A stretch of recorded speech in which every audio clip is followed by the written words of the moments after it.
Ruang Dewa Bela Diri, Bab 1071 sampai dengan 1075. Bab 1071 Sensasi. Kurang dari setengah hari setelah Ye Xiwen meninggalkan tempat kejadian, sekelompok orang tiba dengan aura teror yang tak tertandingi. Masing-masing dari mereka memiliki aura yang mengerikan. Pria yang berada di depan memiliki kemiripan dengan Ni Feibai. Ketika dia melihat mayat adik laki-lakinya tergeletak di tanah, ekspresi kesedihan muncul di wajahnya. "Selidiki apa yang terjadi," kata pria itu, yang agak mirip Ni Feibai, dengan dingin. Adik laki-lakinya, yang telah ia saksikan tumbuh dewasa, kini tewas di sini. Baginya, apa yang bisa lebih menyakitkan dari ini? Karena efek berkepanjangan dari pertempuran besar tersebut, dan karena para petarung semuanya adalah ahli yang sangat kuat di tahap akhir alam aspek Dharma setengah langkah seperti Ye Xiwen, Ni Feibai, dan Hao Chang, bahkan guncangan susulan dari pertempuran tersebut cukup untuk mencegah binatang buas darah mendekat. Oleh karena itu, pemandangan tersebut masih terjaga dengan baik dan tetap seperti yang telah diatur Ye Xiwen sebelumnya. "Siapapun yang berani membunuh saudaraku tersayang, aku akan memastikan mereka mati dengan kematian yang mengerikan." Tak lama kemudian, sebuah laporan sampai di tangannya, yang mengkonfirmasi bahwa Hao Chang, yang telah mengundang Ni Feibai ke tempat kejadian tetapi tidak terlihat dimanapun, memang telah tewas akibat jurus andalan Hao Chang. Satu persatu, ujung tombak diarahkan ke Hao Chang, yang saat itu sudah menghilang. Meskipun masih ada beberapa pertanyaan yang belum terjawab, semua itu tidak penting lagi. Siapa yang peduli dengan hal-hal seperti itu? "Bagus, bagus, bagus. Bajingan hina. Berani-beraninya kau menyentuh saudaraku." Pria yang mirip Ni Feibai itu meraung dengan suara rendah, memimpin para ahli dari Laut Selatan. Mereka dengan cepat terbang menuju Laut Guntur. Pada hari itu, seluruh kota Guntur berlumuran darah. Puluhan ribu ahli di kota Guntur saat itu, terlepas dari apakah mereka ahli dari wilayah Laut Guntur atau bukan, semuanya menderita. Karena marah, wilayah Laut Selatan dengan cepat membantai seluruh kota Guntur, meninggalkan mayat dan darah di mana-mana. Seluruh kota Guntur dengan cepat berubah menjadi neraka yang mengerikan. Tanpa ada yang menjaganya, mayat dan darah yang tak terhitung jumlahnya menarik banyak sekali makhluk buas penghisap darah. Dan kota itu segera dibanjiri oleh gerombolan mereka, menjadi sarang makhluk buas penghisap darah lainnya. Bahkan beredar rumor bahwa makhluk buas penghisap darah yang menakutkan dari alam aspek Dharma berkeliaran di dalam tembok kota. Murka samudera super luas mengguncang seluruh alam darah. Kematian seorang murid kunci dari Laut Selatan secara langsung mengubah kota petir menjadi neraka dunia. Adapun bukti, apakah itu penting? Tidak ada yang peduli lagi dengan bukti. Dan masalah ini dengan cepat menjadi topik diskusi hangat di antara para ahli dari semua ras di alam darah. Namun, bahkan para ahli dari wilayah Laut Guntur Surgawi atau wilayah laut lainnya yang lolos dari bencana dengan pergi berbisnis, tak seorang pun dari mereka berani membuat masalah bagi wilayah Laut Selatan. Karena ini adalah lawan yang sama sekali mustahil untuk dikalahkan. Oleh karena itu, semua orang menunjuk jari ke arah para ahli dari wilayah Laut Petir. Karena alasan yang diumumkan oleh wilayah Laut Selatan adalah bahwa para ahli mereka telah tewas di tangan Hao Chang dari wilayah Laut Petir. Inilah akar penyebab pembantaian di kota petir oleh wilayah Laut Selatan. Akibatnya, wilayah laut ini bergabung untuk menargetkan dan menekan mereka. Wilayah laut berukuran sedang tingkat atas yang dulunya perkasa dan kuat, wilayah Laut Guntur, dengan cepat menjadi masa lalu. Bahkan jika ada beberapa yang selamat, mereka tidak akan pernah berani mengaku sebagai ahli dari wilayah Laut Guntur. Bahkan para ahli bela diri yang menguasai teknik petir pun harus sangat berhati-hati saat ini, karena mereka bisa saja terbunuh oleh orang lain. Menghadapi Laut Selatan yang mengamuk, mereka semua harus sangat berhati-hati. Meskipun mereka bukan berasal dari Laut Guntur, bagaimana jika mereka dikira orang dari Laut Guntur dan terbunuh? Kepada siapa mereka akan mengadu? Semua ini tidak ada hubungannya dengan Ye Xiwen, karena dia saat ini sedang mengasingkan diri untuk berlatih kultivasi. Pertempuran dengan Hao Chang ini justru semakin memperparah beberapa masalahnya sebelumnya. Jika dia tidak akhirnya membunuh Hao Chang dengan kekuatannya yang luar biasa, situasinya akan jauh lebih buruk. Teknik pedang pemakamannya tidak lagi mampu mengimbangi gaya bertarung Ye Xiwen saat ini. Ye Xiwen telah mencoba menciptakan teknik pedang yang sepenuhnya baru agar teknik pedang pemakaman dapat mengimbangi kecepatan bertarungnya. Seperti tiga pedang yang digabungkan menjadi satu, Ye Xiwen hanya bisa mengatakan bahwa dia telah mengembangkan jurus ini hingga setengah dari potensinya. Jurus ini belum sempurna, melainkan hanya prototipe. Namun, selain jurus langit dan bumi hidup bersama, kekuatannya telah meningkat lebih dari 2 kali lipat.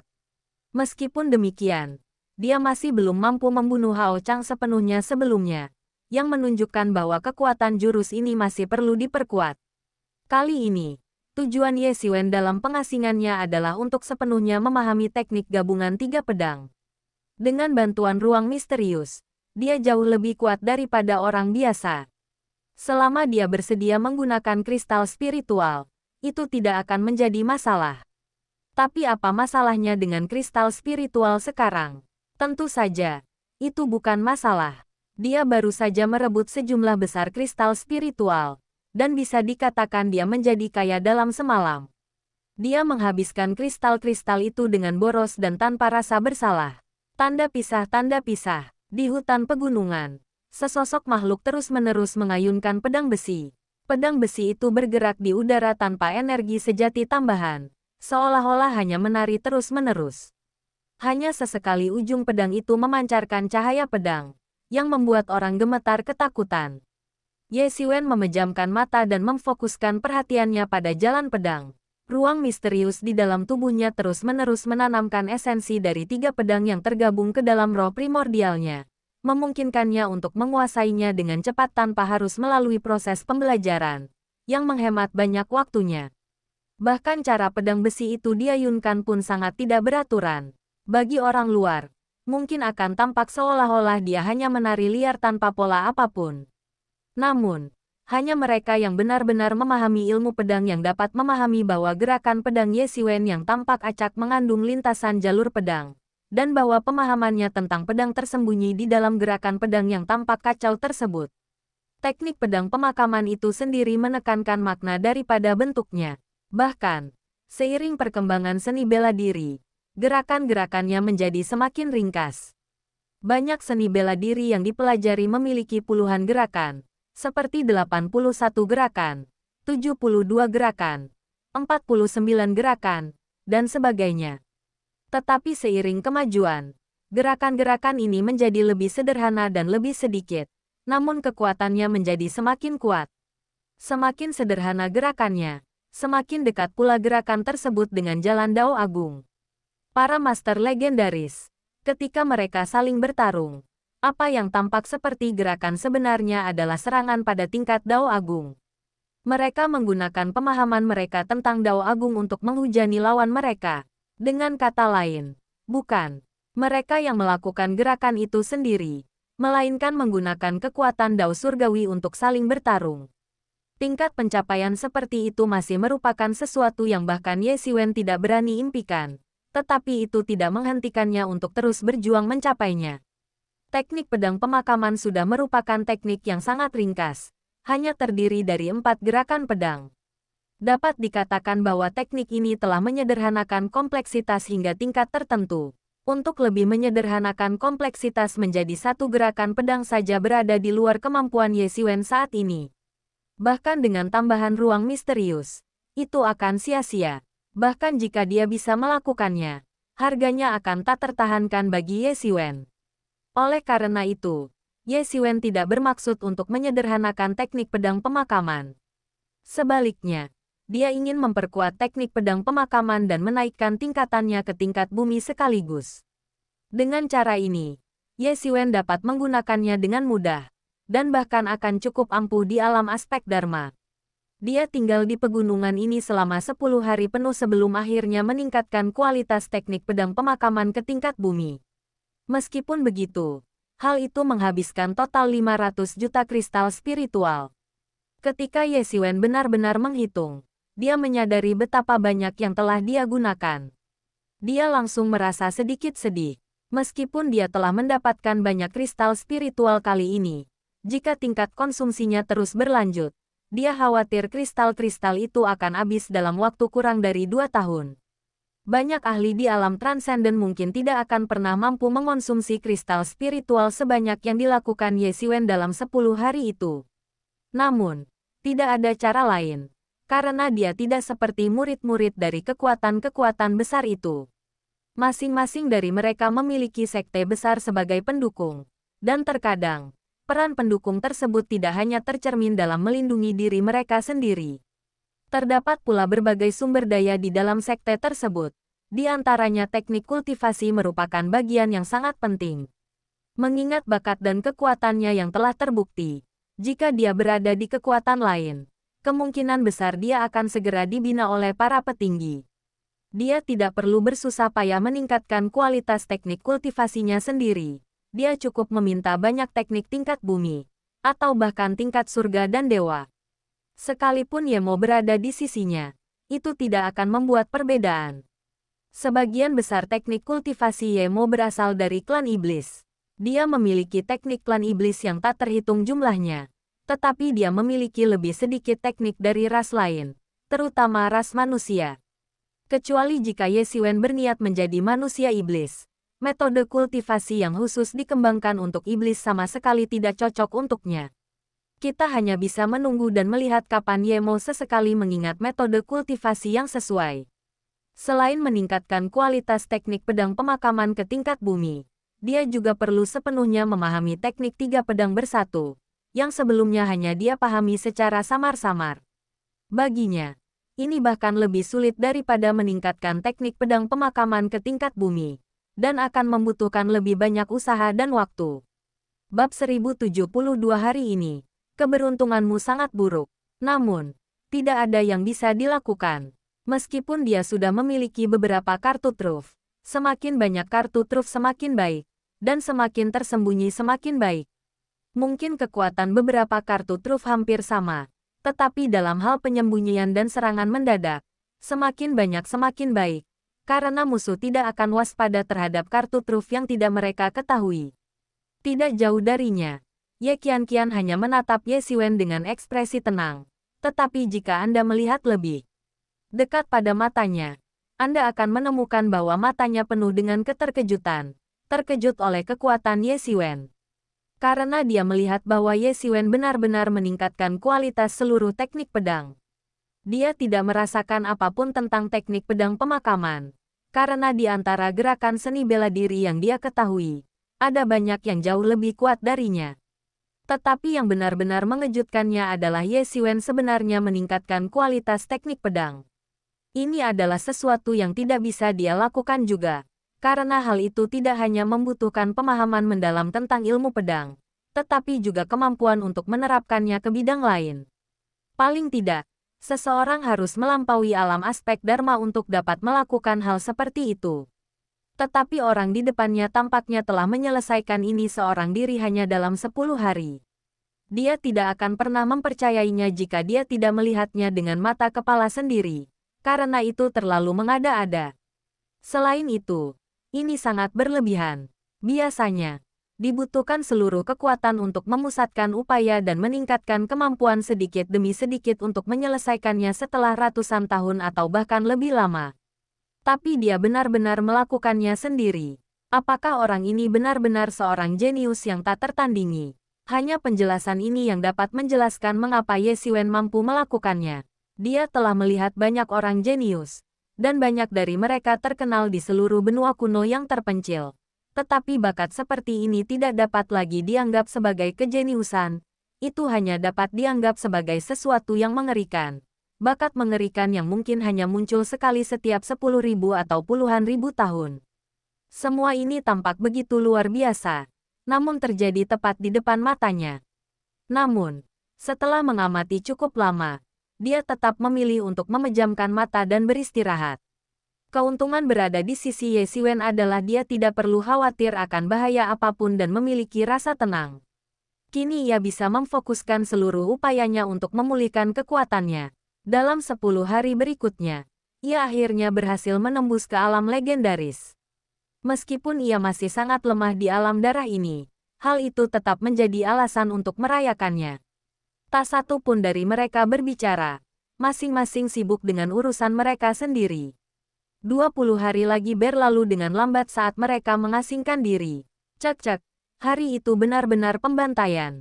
Sebagian besar dari mereka dibunuh oleh Nifeian, salah satu dari 4 Raja Langit Laut Selatan. Dia memang sangat hebat. Di dalam sebuah restoran, banyak orang masih mendiskusikan masalah ini dengan penuh antusiasme. Meskipun sudah sebulan penuh berlalu, masalah ini tetap menjadi topik terpanas di seluruh Blood Realm. Alasannya sederhana, alam darah sangat membutuhkan topik sensasional seperti itu. Suasana di alam darah sangat mencekam, karena satu langkah salah dapat menyebabkan kematian yang mengerikan. Monster darah adalah musuh mereka, dan bahkan para prajurit muda dari berbagai ras adalah musuh yang harus mereka waspadai. Semua orang merasa tegang. Dan sekarang setelah muncul topik yang dapat membantu mereka rileks, topik itu langsung menjadi buah bibir di kota. Hancurnya suatu wilayah laut bukanlah hal yang aneh di alam darah, terutama wilayah laut seperti wilayah Laut Yunsing, yang hancur hampir setiap beberapa hari atau 10 hari sekali, karena berbagai alasan. Sebenarnya tidak ada yang perlu diperhatikan. Bahkan di wilayah laut berukuran sedang seperti Laut Guntur, berita tentang kehancuran kadang-kadang muncul, dan itu tidak mengherankan. Namun, yang membuat orang terus membicarakannya adalah karena berita tersebut melibatkan para ahli dari Laut Selatan. Di antara lautan yang tak berujung, keempat lautan super tersebut tak diragukan lagi adalah yang terbaik, dan di hati banyak ahli, mereka bagaikan tanah suci seni bela diri legendaris. Segala hal tentang mereka menjadi topik yang sangat menarik bagi mereka. Dan kali ini Nifeian, salah satu dari 4 Raja Langit Laut Selatan, yang mengambil langkah. Meskipun mereka semua adalah elit dari lautan tak berujung dan jenius bela diri dari berbagai ras, mereka jelas terbagi ke dalam tingkatan yang berbeda. Di antara mereka, Nifeian tidak diragukan lagi adalah jenius tingkat atas, tanpa keraguan sedikit pun. Terlebih lagi, masalah ini telah meningkat sedemikian rupa sehingga seluruh kota Guntur dibantai tanpa seorang pun yang selamat. Banyak wilayah laut yang memiliki hubungan baik dengan Laut Guntur kini gemetar ketakutan, khawatir bahwa masalah ini mungkin akan melibatkan mereka. Tapi Hao Chang dari wilayah Laut Petir itu memang mencari kematian. Dia berani menyerang seorang master dari wilayah Laut Selatan. Apalagi yang bisa terjadi selain kepalanya terjepit di pintu. Benar sekali. Aku belum pernah melihat orang seperti ini sebelumnya. Surat perintah penangkapan telah dikeluarkan untuknya di Laut Selatan, dengan maksud untuk mencabik-cabiknya. Sayangnya, dia belum ditemukan, dan tidak ada yang tahu kemana dia pergi.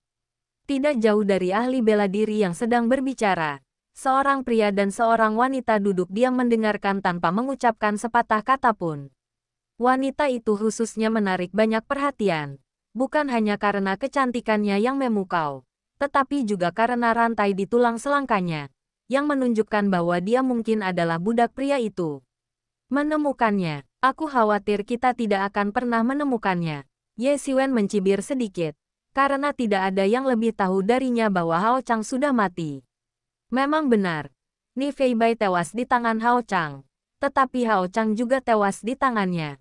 Jadi mereka hanya membuang waktu mencari seseorang yang mustahil ada. Setelah 20 hari, dia akhirnya keluar dari pengasingan karena dia akhirnya berhasil menemukan teknik gabungan 3 pedang. Karena dia harus memaksakan diri untuk menemukannya dalam waktu singkat, kecepatan terbakarnya kristal spiritual sangat mengerikan. Hanya dalam 20 hari ini, 300 juta kristal spiritualnya lagi telah terbakar. Namun, efeknya juga sangat jelas. Dia akhirnya berhasil menggabungkan ketiga pedangnya, dan kekuatannya mengalami peningkatan pesat dibandingkan sebelumnya. Jika sebelumnya, dia mungkin hanya mampu menusuk Hao Chang dengan 1 pedang, tanpa perlu menambah pukulan untuk membunuh Hao Chang. Setelah meningkatkan teknik pedang pemakaman ke kualitas peringkat bumi dan sepenuhnya memahami teknik gabungan 3 pedang, dia merasa sangat gembira dan berangkat lagi. Setelah memasuki kota kecil ini, kami pergi ke sebuah restoran. Tetapi di luar dugaan, kami masih membahas masalah ini. Hanya Ye Xiwen dan Ye Qianqian yang mengetahui kebenarannya. Tetapi tak satu pun dari mereka akan memberi tahu siapapun, sehingga hal itu ditakdirkan untuk tetap menjadi rahasia tersembunyi. Saat itu, Ye Qianqian sedikit mengerutkan kening karena merasa beberapa mata mesum menatapnya tanpa berusaha menyembunyikannya. Ye Xiwen tampaknya juga menyadari masalah Ye Qianqian. Dia mengikuti pandangan Ye Qianqian dan melihat seorang pemuda berjubah indah dan beberapa murid muda yang menatap Ye Qianqian dengan saksama. Ye Xiwen dapat merasakan ketidakpuasan Ye Qianqian. Jika dia masih berada di puncak kekuatannya, dia mungkin sudah menyerang sekarang. Ayo pergi, kata Ye Qianqian dengan tenang.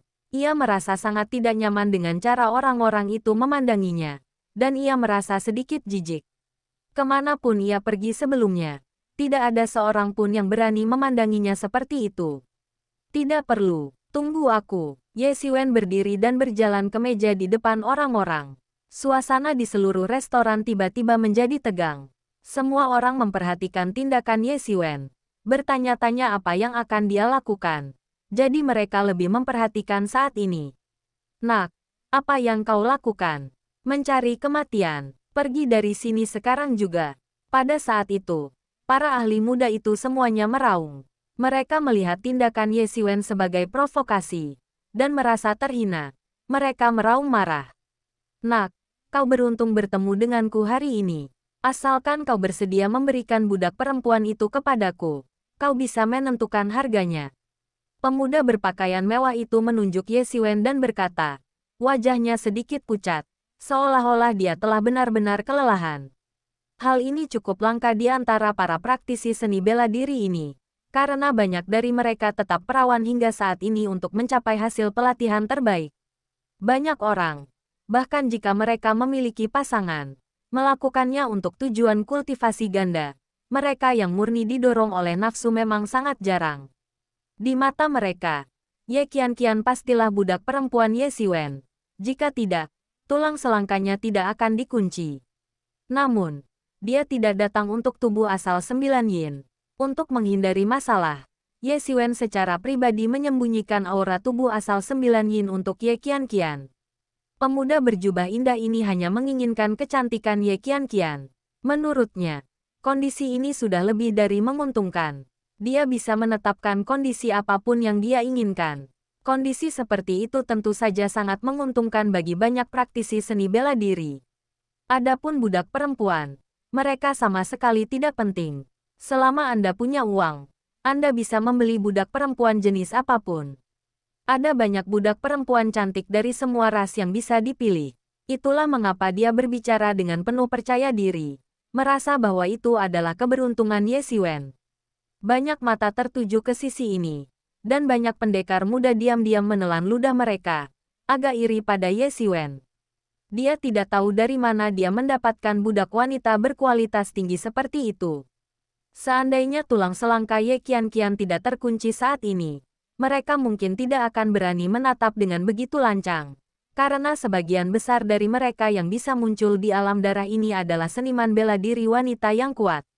Di dunia di mana kekuatan berkuasa, siapapun yang memiliki cukup kekuatan dapat memperoleh rasa hormat, tanpa memandang jenis kelamin. Apakah ada yang bilang padamu bahwa harimu sangat buruk? Kata Ye Xiwen sambil menyeringai. Bab 1073 akhirnya sampai di lokasi harta karun. Pemuda berjubah indah itu berdiri di sana, tercengang, tidak mengerti apa maksud Ye Xiwen dengan kata-kata itu. Apa maksudmu? Tanyanya, seolah kerasukan. Apa kau tidak mendengarku? Ku bilang, kau sedang mengalami hari yang sangat buruk, kata Ye Xiwen sambil menyeringai. Sialan, kau pikir kau siapa? Berani-beraninya bicara seperti itu padaku. Pada saat ini, pemuda berjubah indah itu akhirnya menyadari maksud di balik kata-kata Ye Xiwen dan langsung marah besar. Baginya, membeli budak perempuan Ye Xiwen tidak lebih dari sedekah. Di matanya, itu tidak berbeda dengan melemparkan kristal spiritual begitu saja kepada pengemis di pinggir jalan. Saat ia masih menikmati kebaikan hatinya sendiri, Ye Xiwen mengatakan hal ini kepadanya. Itulah sebabnya ia tidak dapat memahaminya untuk sesaat. Menurutnya, bukankah seharusnya Ye Xiwen sangat berterima kasih setelah mengatakan itu? Namun hasilnya sangat berbeda. Bukannya berterima kasih, Ye Xiwen malah mengejeknya. Dia marah dan untuk pertama kalinya merasa bahwa dia telah melakukan perbuatan baik tanpa mendapatkan imbalan apapun. Tentu saja, dia tidak pernah mempertimbangkan bagaimana orang lain akan memandang apa yang dia anggap sebagai amal. Memukul. Dengan suara tamparan keras, Ye Xiwen memukul pemuda berpakaian mewah itu dengan keras di wajahnya, menyebabkan wajahnya yang tampan namun pucat langsung membengkak. Semua orang terkejut mendengar tamparannya, termasuk pemuda berpakaian mewah itu. Mungkin dia sudah terbiasa dengan segala sesuatu yang berjalan lancar dan tidak pernah ada yang berani memperlakukannya seperti ini sebelumnya. Namun, Ye Xiwen, di sisi lain, merasakan makna kejutan itu berulang kali. Tepat ketika dia mengira telah mengintimidasi Ye Xiwen, dia malah mendapat tamparan keras dari Ye Xiwen. Tamparan itu benar-benar membuatnya terkejut. Sialan, berani-beraninya kau. Pada saat itu, para pemuda di sekitarnya akhirnya bereaksi dan dengan marah menyerang Ye Xiwen. Sungguh mengejutkan. Mereka semua adalah ahli di alam aspek Dharma setengah langkah. Semua orang di restoran itu diam-diam menjaga energi sejati mereka agar tidak terpengaruh, dan mata mereka masih menunjukkan sedikit kekaguman. Mereka tidak menyangka bahwa pemuda berjubah indah ini akan ditemani oleh begitu banyak ahli di alam aspek Dharma setengah langkah. Meskipun hampir setengah tahun telah berlalu, para ahli di alam aspek Dharma setengah langkah tidak lagi langka seperti saat mereka pertama kali memasuki alam darah.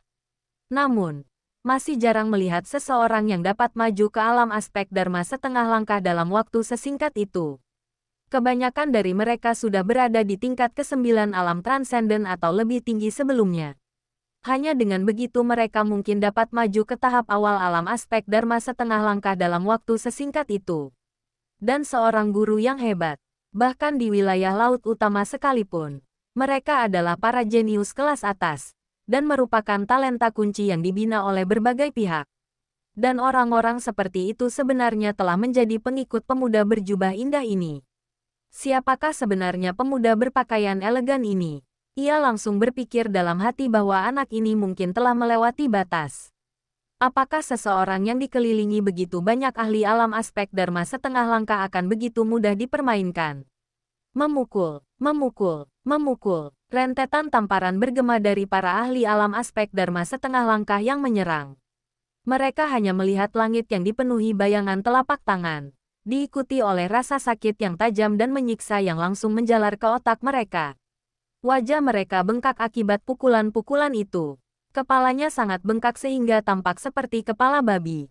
Pada saat ini, pemuda berjubah mewah itu tampak agak lebih baik, tidak terlalu bengkak lagi. Pada saat itu, semua orang menyadari bahwa mereka telah mengusik sarang lebah. Anak ini, yang baru berada di tingkat ke-9 alam transenden, sebelumnya tidak mereka anggap serius. Di wilayah laut kecil atau sedang, bahkan seorang master di tingkat ke-9 alam transenden akan menjadi sosok yang kuat, tetapi dia tidak demikian di mata mereka. Namun, mereka tidak menyangka bahwa anak di tingkat ke-9 alam transenden ini sebenarnya adalah serigala berbulu domba. Sekalipun mereka bergabung, mereka bisa melawan ahli tingkat menengah di alam aspek Dharma setengah langkah. Tapi sekarang mereka dengan mudah ditampar mukanya. Selain bayangan telapak tangan, mereka bahkan tidak melihat bagaimana Ye Xiwen bergerak. Bagaimana mungkin mereka tidak merasakan hawa dingin di hati mereka saat ini? Mereka telah berhasil bertahan hidup sampai sekarang. Jadi mereka pasti memiliki rasa tanggung jawab. Ini bukan wilayah mereka. Jika mereka mati di sini, tidak akan ada yang mencari keadilan untuk mereka.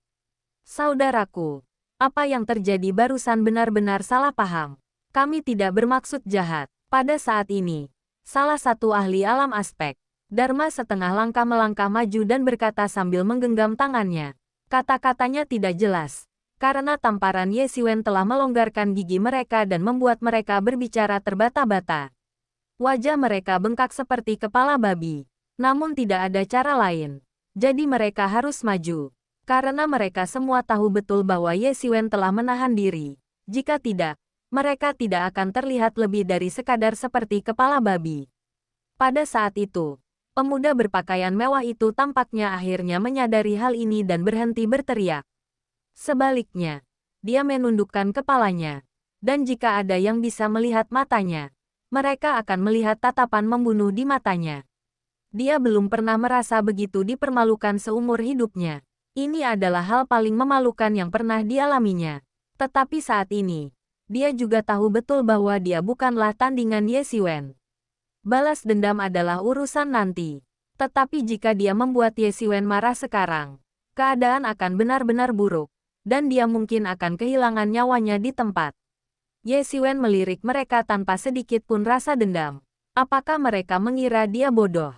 Seandainya dia hanya seorang seniman bela diri biasa di tingkat ke-9 alam transenden, Ye Qianqian mungkin sudah diculik sekarang. Di dunia ini, hanya kekuatan yang dapat menentukan segalanya. Semua prinsip dan kebenaran hanyalah awan yang fana. Dia hanya mencibir, tetapi tidak berniat mempermasalahkan hal itu lebih lanjut. Lagi pula, itu hanya pertengkaran kecil. Kalau ada waktu, keluarlah dan periksa almanak. Jangan macam-macam. Dan ada beberapa orang yang tidak boleh kau sakiti. Suara Ye Siwen masih menggema di seluruh restoran. Tetapi dia sudah menarik Ye Qianqian keluar dari restoran. Pemuda berpakaian mewah itu mengepalkan tinjunya begitu erat hingga kukunya menancap dalam-dalam ke dagingnya. Dan tatapannya yang tertunduk dipenuhi dengan niat yang sangat jahat. Para ahli muda di sebelahnya, meskipun kepala mereka membengkak seperti babi, tidak punya waktu untuk memperhatikannya. Sebaliknya, mereka menatap pemuda berpakaian mewah itu, dan mereka tidak bisa berkata apa-apa saat ini. Pemuda berpakaian mewah ini selalu mengalami segala sesuatunya berjalan lancar karena latar belakang dan kekuasaannya. Dia selalu sukses. Namun, yang tidak mereka ketahui adalah bahwa di mata para master sejati, semua itu hanyalah hal-hal yang menggelikan. Latar belakang atau kekuatan hanya memiliki arti ketika orang lain takut kepada mereka. Jika orang lain sama sekali tidak takut, maka itu hanyalah papan nama yang konyol. Saat ini, hanya kekuatanmu sendiri yang menjadi satu-satunya jaminan. Pada saat itu, restoran menjadi sunyi senyap, karena banyak orang merenungkan kata-kata Ye Siwen, seolah-olah mendapatkan pencerahan. Beberapa pemikiran sebaiknya tidak dipedulikan, dan beberapa orang sebaiknya tidak disinggung. Itulah nasihat mereka, beberapa orang tidak boleh dipermainkan, sementara yang lain mudah diprovokasi. Tetapi seseorang harus memiliki kebijaksanaan untuk melakukannya. Jika seseorang tidak memiliki kebijaksanaan dan akhirnya mengganggu sarang lebah, maka ia pantas menerima semua konsekuensinya. Mereka yang bertahan hingga akhir dan menjalani hidup terbaik, selain yang terkuat, adalah mereka yang paling berhati-hati dan bijaksana. Bahkan para jenius dan ahli elit dari berbagai wilayah laut ini seringkali harus mempertimbangkan bagaimana cara bertahan hidup, karena ada terlalu banyak bahaya di dunia ini, dan ada banyak sekali makhluk lain yang jauh lebih mengerikan daripada mereka. Bagi Ye Siwen, ini hanyalah insiden kecil dan tidak memengaruhi rencana perjalanannya. Dia terus mengikuti peta dan menuju lebih dalam ke alam darah. Sepanjang perjalanan, Ye Siwen tidak sengaja terburu-buru, melainkan fokus pada peningkatan kekuatannya saat ia menuju lebih dalam ke alam darah. Dia tanpa henti membunuh monster-monster darah di kedalaman alam darah. Harus dikatakan bahwa monster-monster darah di kedalaman alam darah jauh lebih kuat daripada yang berada di pinggiran luar. Di pinggiran luar alam darah, menghadapi monster darah di alam aspek Dharma pun bukanlah hal yang mudah. Namun, saat dia menjelajah lebih dalam ke alam darah, monster-monster darah yang dia temui secara bertahap menjadi lebih kuat. Ye Siwen bahkan pernah bertemu dengan binatang darah di alam aspek Dharma yang melingkar di dalam gunung yang dalam. Aura menakutkannya saja sudah cukup bagi Ye Siwen untuk mendeteksinya dari jarak ratusan mil, dan dia sama sekali tidak berani mendekat. Dia tahu betul bahwa meskipun dia tampaknya hanya selangkah lagi dari kekuatan tempur alam aspek Dharma, satu langkah itu adalah perbedaan yang sangat besar, jurang yang seluas langit dan bumi. Tidak ada yang mengejarnya sekarang. Dan dia tidak perlu menggunakan metode yang sama untuk melarikan diri seperti sebelumnya. Namun, selain monster darah di alam aspek Dharma, Ye Siwen tidak membiarkan satupun monster darah yang ditemuinya lolos. Dalam beberapa kesempatan, ia bahkan bertemu dengan beberapa monster darah yang sangat menakutkan di puncak alam aspek Dharma setengah langkah. Dia benar-benar hanya selangkah lagi dari memasuki alam aspek Dharma, mampu menghancurkan sekelompok ahli di tahap akhir alam aspek Dharma setengah langkah dengan mudah. Bahkan Ye Xiwen harus bertarung sengit untuk membunuh mereka. Namun, manfaat dari melakukan hal itu juga jelas. Meskipun kekuatan Ye Xiwen belum meningkat secara signifikan, setidaknya ada sedikit peningkatan. Tampaknya dia tidak jauh dari menembus tahap awal alam aspek Dharma setengah langkah. Ye Xiwen tidak terburu-buru. Dia terus membunuh binatang buas darah dan menyerap inti darah mereka. Yang paling mengejutkan Ye Xiwen adalah setelah mengikutinya dan menyerap darah esensi dari begitu banyak binatang buas darah setengah langkah alam aspek Dharma. Cermin asal surgawi akhirnya mulai berubah, dan Ye Mo jatuh tertidur lelap. Saat ia terbangun kembali, ia pasti akan memasuki jajaran artefak sihir tingkat bumi. Pada saat itu, ia akan sangat membantu Du Yu dan Ye Xiwen. Di tengah semua pertempuran dan pembunuhan, kekuatan Ye Qianqian sebenarnya telah melampaui alam legendaris dan mencapai alam suci. Ye Xiwen tercengang oleh kecepatan kemajuannya. Jika keadaan terus seperti ini, kekuatan Ye Qianqian mungkin akan kembali ke alam aspek Dharma setengah langkah hanya dalam beberapa tahun. Dan pada saat itu dia tidak akan lagi menjadi beban bagiku.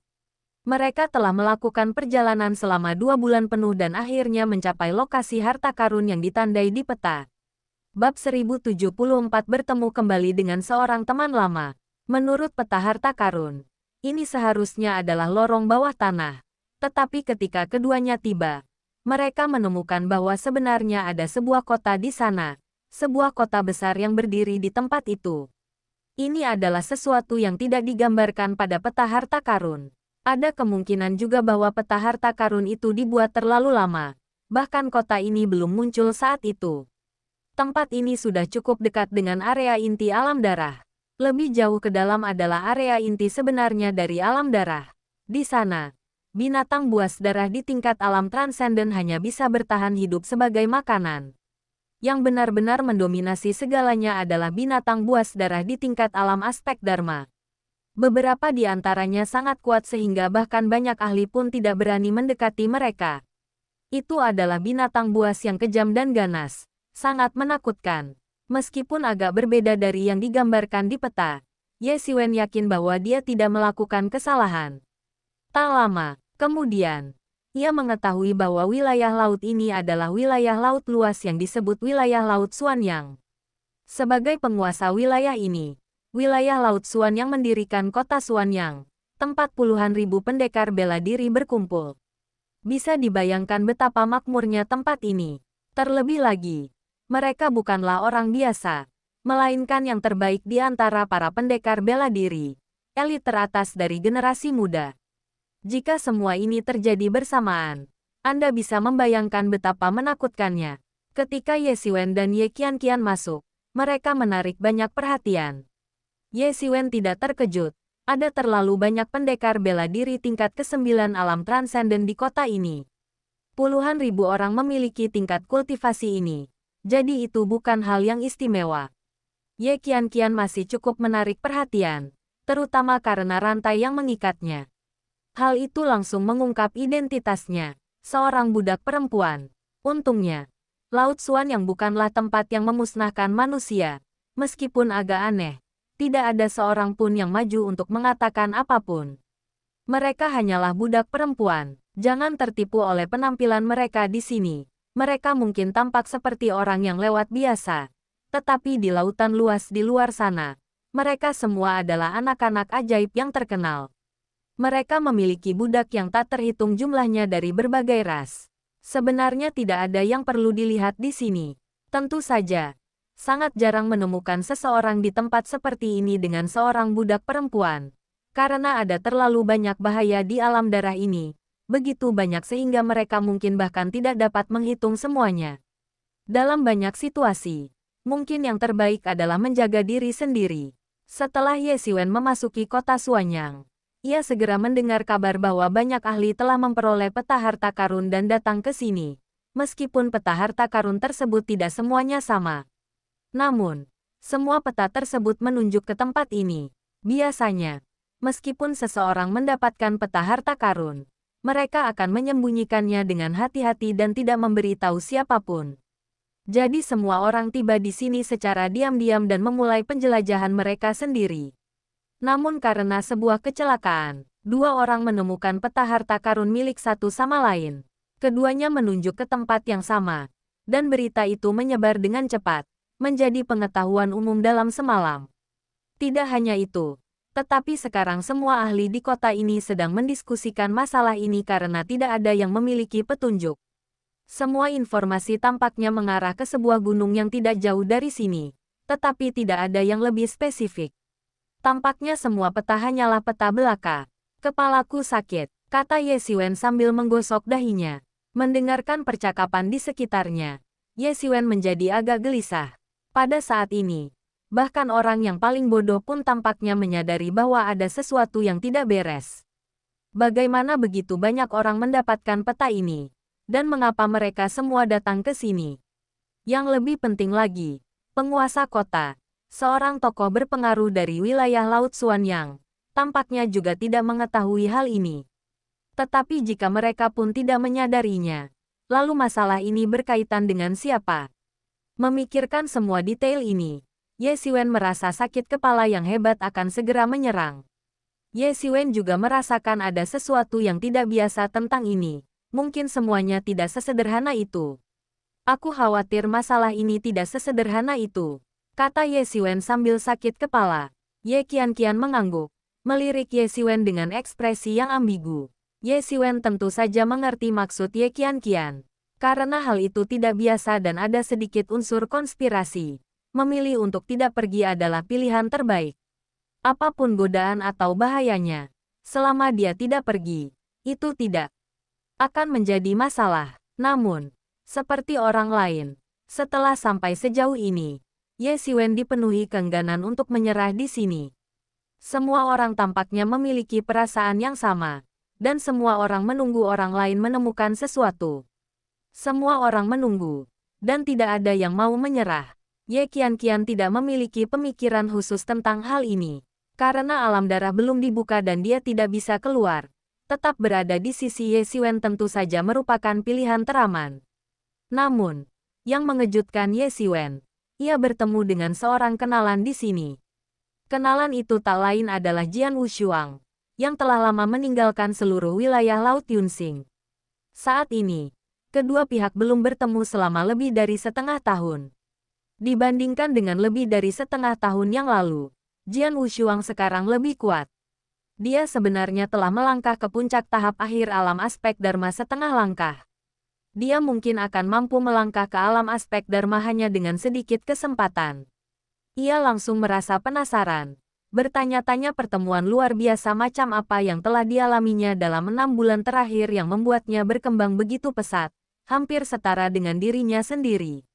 Di Laut Yunxing, Jian Wushuang adalah sosok yang sangat misterius. Tidak ada yang tahu asal-usul atau latar belakangnya.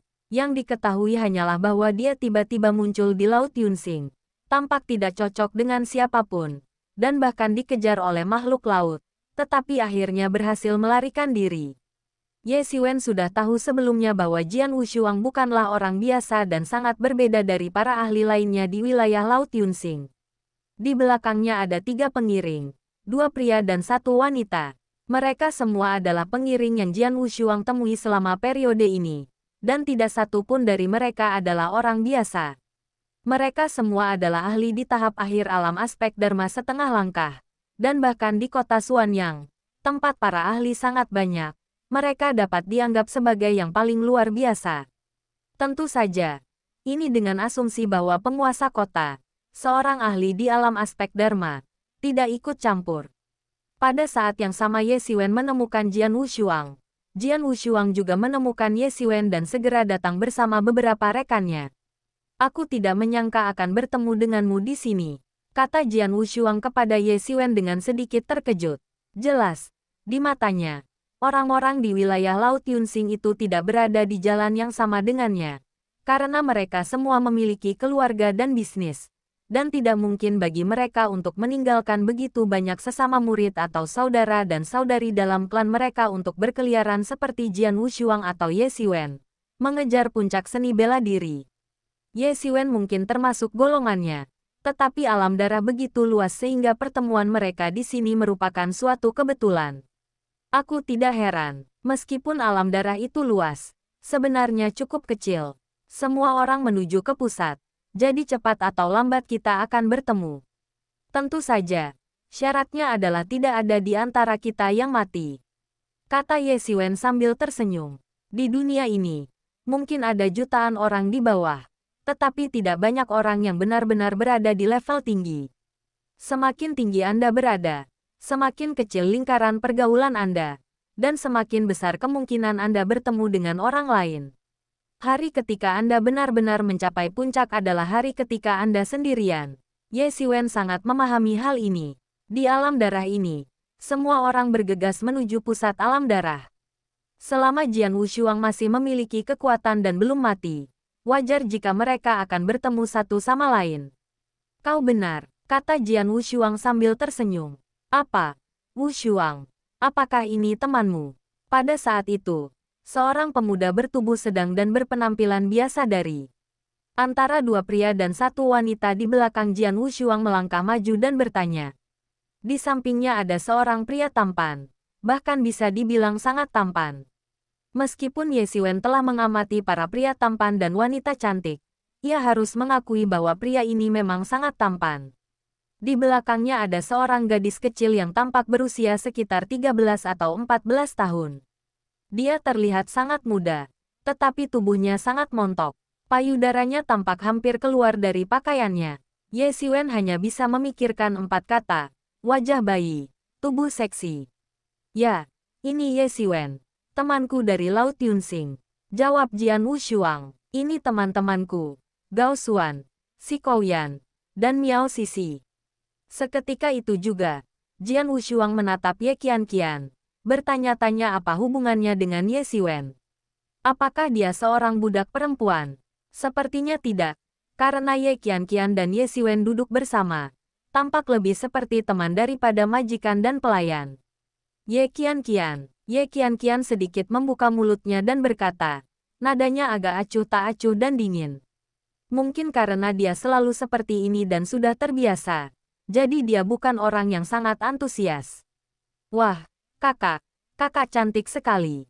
Seru gadis kecil Miao Sisi sambil menghampiri Ye Qianqian. Wajahnya penuh kejutan. Meskipun Ye Xiwen tahu bahwa Miao Sisi mungkin berusia ratusan tahun, dia tidak bisa menahan senyum ketika melihat wajah kecilnya yang imut. Seolah-olah dia telah kembali ke bumi, di mana dia hanya bisa melihat pemandangan seperti itu. Tentu saja, dibandingkan dengan umur Miao Sisi yang panjang, beberapa ratus tahun ini bahkan tidak setua beberapa tahun bagi orang biasa. Setelah perhitungan ini, Ye Xiwen langsung merasa jauh lebih baik. Dan ketidaksesuaian pemandangan itu menghilang seketika, membuatnya merasa jauh lebih tenang. Dia menatap Ye Qianqian lagi, masih tampak acuh tak acuh, mengharapkan dia mengatakan sesuatu seperti, adikku, kamu juga sangat cantik, jelas tidak realistis. Selain bertukar beberapa kata dengan dirinya sendiri, Ye Qianqian tampak menjaga sikap dingin dan acuh tak acuh terhadap orang lain. Dia langsung bertanya, Anda datang ke sini juga karena peta harta karun. Setelah mendengar kata-kata Ye Xiwen, Jian Wushuang dan yang lainnya langsung menjadi serius. Sangat kontras dengan sikap mereka sebelumnya. Bab 1075 Aliansi Darah. Ekspresi kelompok itu sedikit tegang, tetapi mereka cepat rileks. Karena itu bukan rahasia lagi. 8 dari 10 orang luar telah datang untuk mencari peta harta karun ini baru-baru ini. Melihat ekspresi mereka, Ye Xiwen tahu tebakannya benar dan melanjutkan bertanya.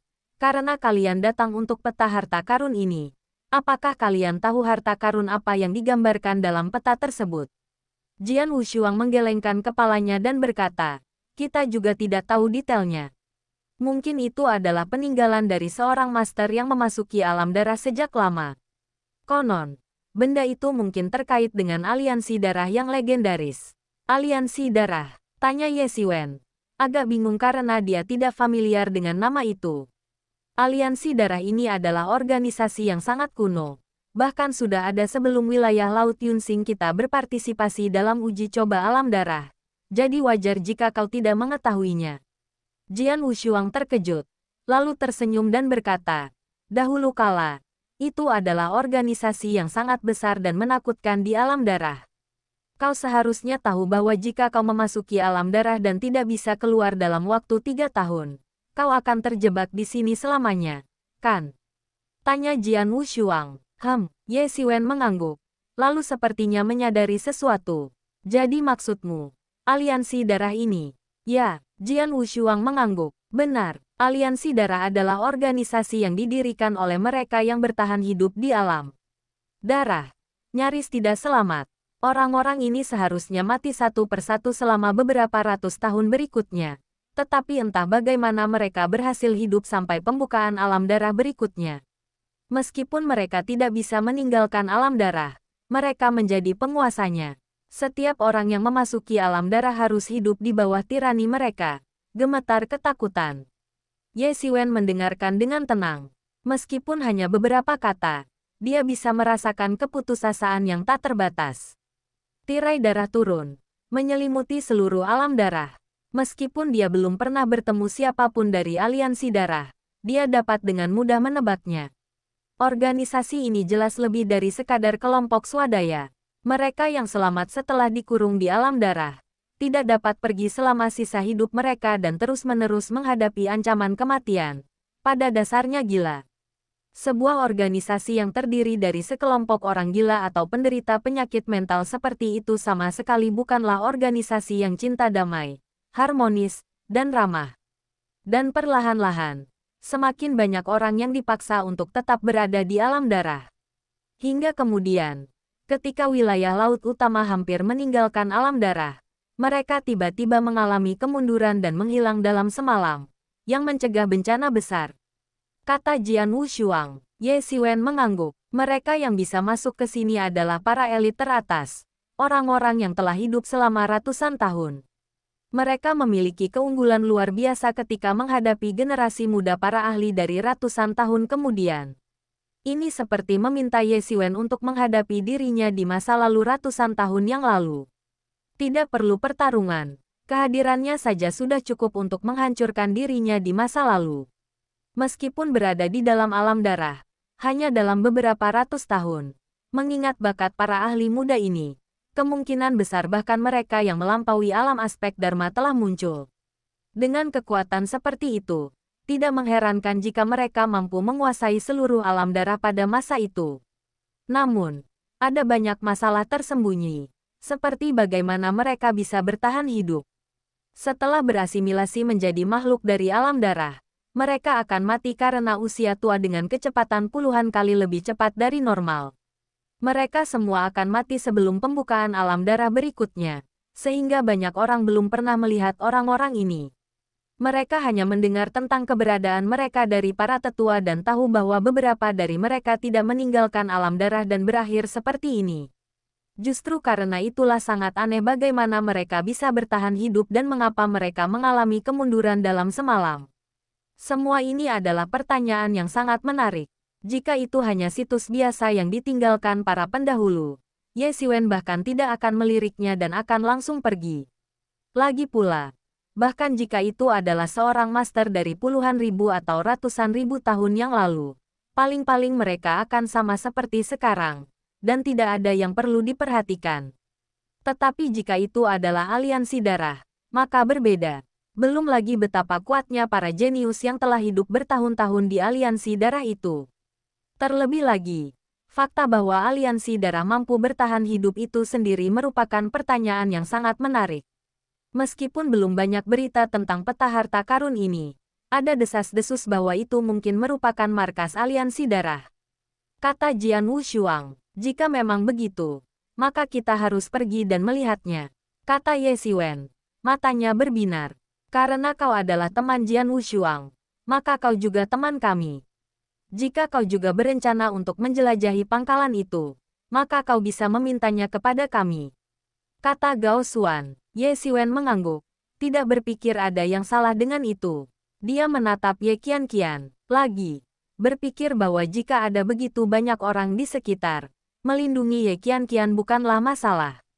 Jika semua cara lain gagal, dia bisa membawanya ke cermin asal surgawi.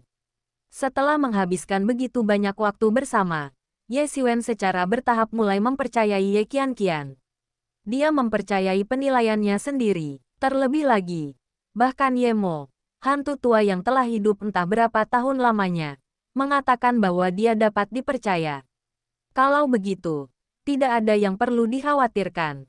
Bahkan jika terjadi sesuatu yang salah, itu bisa dengan mudah dihancurkan. Jadi tidak ada yang perlu ditakutkan. Meskipun demikian, tidak ada yang bergegas keluar. Sebaliknya, mereka menunggu dengan tenang di dalam penginapan, berharap lokasi di peta harta karun itu akan ditemukan. Ye Xiwen semakin merasa bahwa masalah ini tidak sederhana, tetapi terlepas dari apakah ada seseorang di baliknya atau tidak, semakin banyak ahli di kota Xuanyang sekarang, dan hanya masalah waktu sebelum mereka ditemukan. Karena ada seseorang yang melakukannya untuk mereka, semua orang secara alami menjadi kurang gugup. Dan waktu berlalu, detik demi detik, selama masa penantian ini. Setengah bulan lagi telah berlalu, dan semakin banyak ahli yang datang ke kota Xuanyang karena peta harta karun tersebut. Para ahli yang tiba lebih awal semakin tidak sabar karena bahkan dengan peta harta karun itu, mereka tidak dapat menemukan lokasi harta karun tersebut. Pada saat itu, semua orang menjadi pesaing. Banyak orang sangat tertarik dengan keberadaan aliansi darah yang legendaris. Meskipun aliansi darah telah hancur bertahun-tahun yang lalu, akhir-akhir ini, dengan tersebarnya peta harta karun, legenda aliansi darah mulai bangkit kembali. Banyak orang mulai bertanya-tanya siapa yang mampu mendirikan organisasi yang begitu menakutkan di alam darah ini. Mereka semua adalah orang-orang terpilih, masing-masing tak kenal takut dan melanggar hukum. Saat ini, mereka semua ingin menemukan markas aliansi darah sendiri dan memonopoli semua keuntungan, yang mungkin akan menyebabkan peningkatan besar dalam kultivasi mereka. Di saat-saat seperti ini, hanya kamu yang menjadi dirimu sendiri, orang lain hanyalah pesaing, atau bahkan musuh. Bahkan di dalam berbagai wilayah laut, konflik telah dimulai, karena meskipun mereka dapat dianggap sebagai bagian dari negara yang sama di dalam alam darah, mereka adalah saingan di luar alam darah, dan pesaing yang paling sengit di antara mereka. Peristiwa itu bahkan mencakup persaingan antara kekuatan-kekuatan besar di berbagai wilayah laut. Pemandangannya mengerikan, banyak orang tampaknya telah menemukan beberapa petunjuk, tetapi ditemukan tewas di tempat kejadian keesokan harinya. Hal ini semakin memperparah kekacauan di kota Xuanyang. Saat ini, Ye Xiwen dan yang lainnya hanya bisa menunggu dengan tenang, bersembunyi, dan berlatih kultivasi. Karena ada terlalu banyak orang kuat di kota Xuanyang saat ini, dan tidak pantas bagi mereka untuk memimpin. Mengesampingkan hal-hal lain, beberapa ahli di alam aspek Dharma telah muncul. Selain pejabat tinggi dari wilayah Laut Xuanyang, pejabat tinggi dari beberapa wilayah laut besar lainnya juga telah muncul, membuat suasana di seluruh kota Xuanyang menjadi tegang secara bersamaan. Banyak orang mendapati bahwa mereka tiba-tiba tidak tahu lagi siapa yang bisa dipercaya. Sepertinya tidak ada seorang pun yang bisa dipercaya. Demi basis aliansi darah ini, semuanya menjadi kacau. Seolah-olah sebuah tangan raksasa sedang mengaduk-aduk semuanya, membuat air kolam menjadi keruh. Ye Xiwen dan yang lainnya menyadarinya, tetapi yang lain juga bukan orang bodoh.